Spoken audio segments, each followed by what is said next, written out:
Hello everyone and welcome back to Waiting Makes You Whole. My name is Danaska and this video is going to be called My Debt-Free Journey.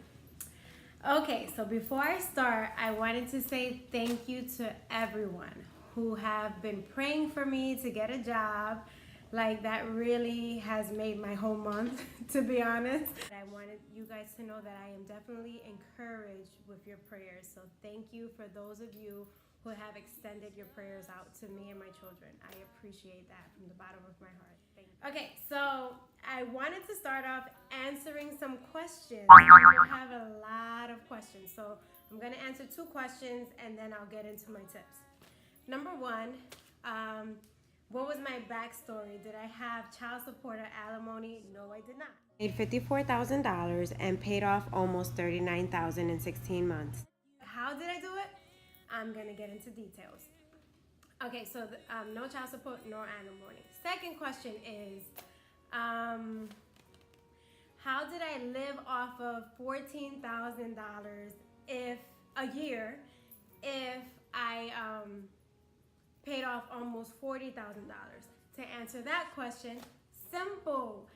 I also had tax returns, 2 tax returns within the 16 months that I paid it off, because I started it January 2018 and I finished April 2019. So there was 2 tax returns.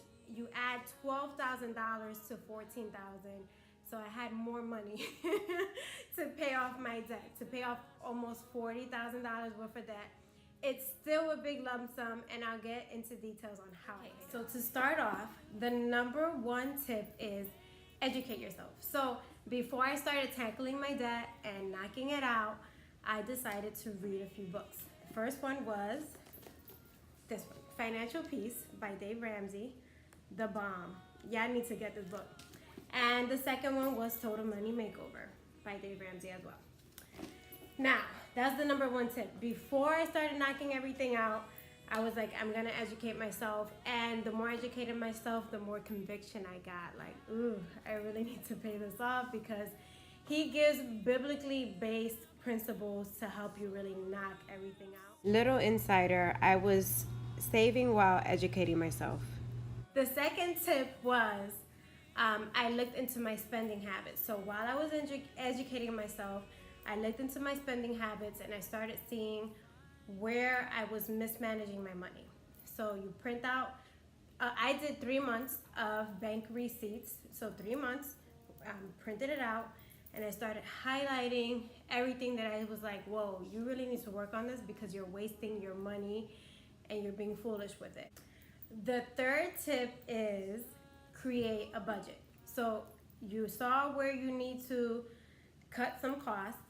I then listed all my expenses, how much I pay monthly on everything.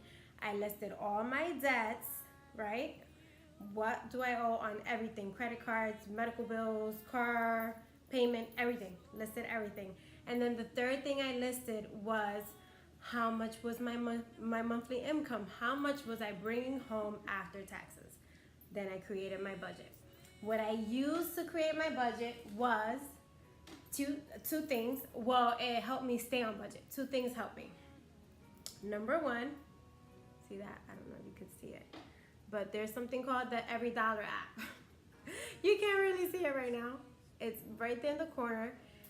The Every Dollar app helped me stay on top of my expenses. So whenever I would spend money on something, I would plug in the total from the receipt for groceries or for my light bill. You can plug it on it. It's free, and you download it for free.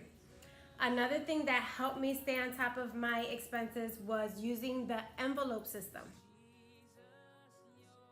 So the envelope system is that you take money out of the bank and you use cash only. The problem with me was that I was overusing my debit card, and I was using it like I had all this money to throw away, and it was not the wisest thing to do. So I put my debit card away, took out the cash, labeled my envelopes gas. There's some things on my IG page, on my Instagram page, of me labeling Tides, gas, groceries, things like that. So you label whatever you're gonna be using for that month, and it keeps you in check. It helps you prioritize. So if somebody would ask me, oh, can you go out to this party, or can you come out to dinner, I would literally open my envelopes, see how much I had left. If I didn't have enough left, I would just say no, I'm sorry, I can't do it. The next tip will be reduce your expenses. So this is where I'm gonna get into the nitty gritty of everything that I had to work on in order for me to get out of debt that quickly. So I started with number one, the cable. My cable bill was like $168 a month. And I was like, do I really need cable? I'm hardly home. I'm working after school. The kids have activities. Cut the cable. So that was $168 in my pocket. Another expense that I cut out completely was eating out. That was the hardest for me. I was spending over $600 in groceries and eating out a month. And I was like, oh no, girl, you need to cut that out. Cut it out. And what I decided to do was just cook. And if it had to do with eating out, I would just say no to it. I would freeze my leftovers. I use a BJ's membership, so I use their coupons, and I also have a coupon app. Go to coupons.com, download the app, because you could use your BJ's membership, your BJ's coupons plus manufacturer coupons on top of that, and that's more money in your pocket. So make sure to do that. Another bill that I reduced was my phone bill. So I was paying over $100 a month for Sprint. And that bill, man, I used to get so upset because that bill, it was like 130, 120, 115. It was never stable. So I was like, I started looking into phone companies that would pay for them to go. They would cut the bill for you, so you don't have to pay the disconnection fee, because usually when you have a contract, you owe money.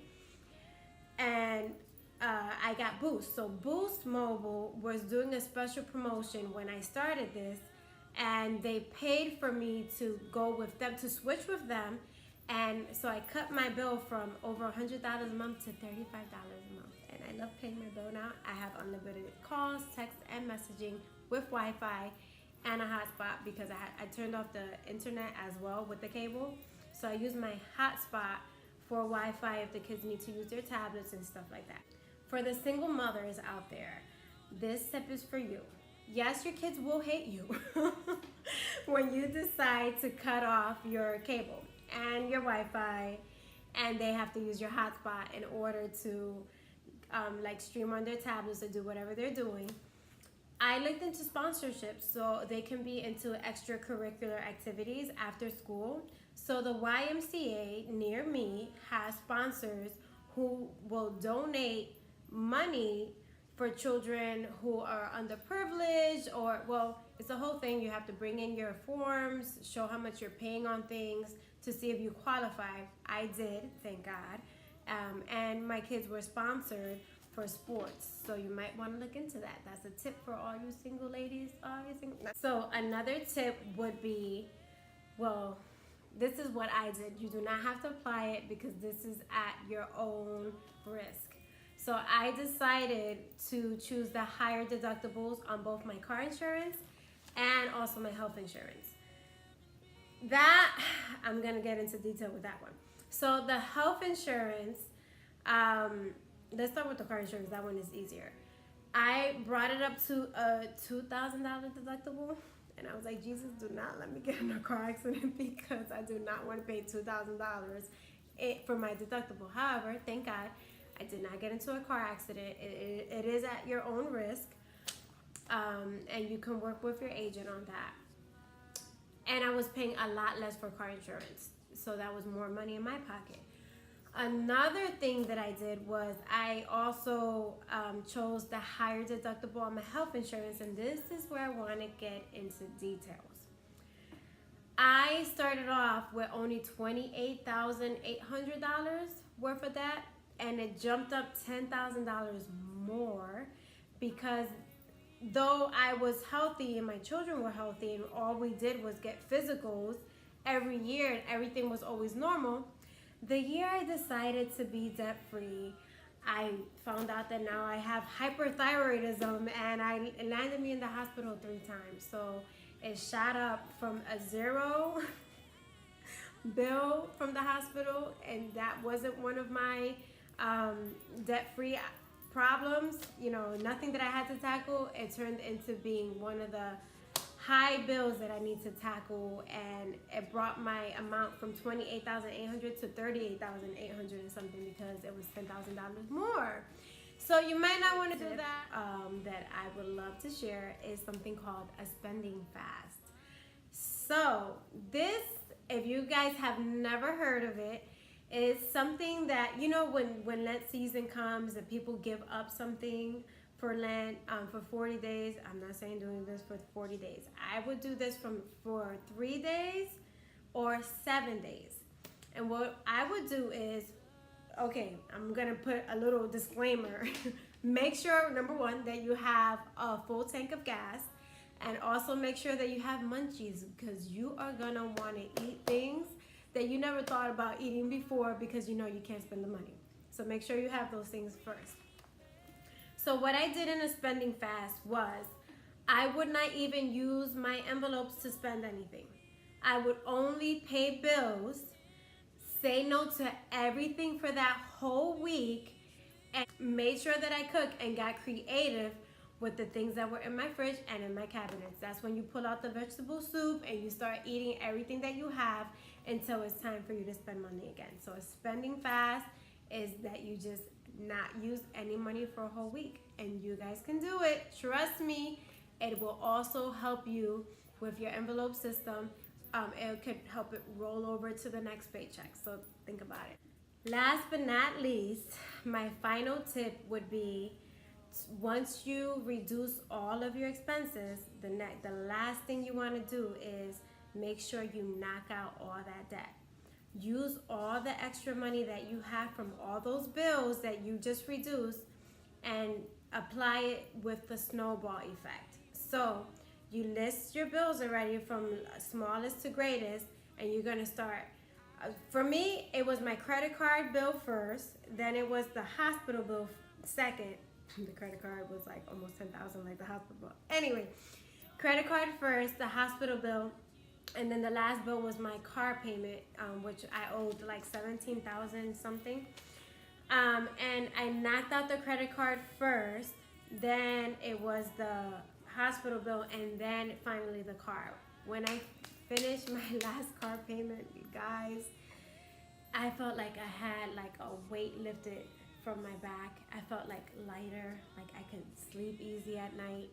I also paid my car insurance premium in full. And guys, I only have 3 bills. Like literally, I only have my rent, my light, and my cell phone bill. Of course, I have another expense, which is food, but that's it. I can rest easy at night. I'm just waiting for a door to open. So guys, keep praying for me that God will open a door of opportunity. I know He has a plan, because there's nothing impossible for Him, and He has helped me thus far. I know He will continue to help me. So God bless you guys.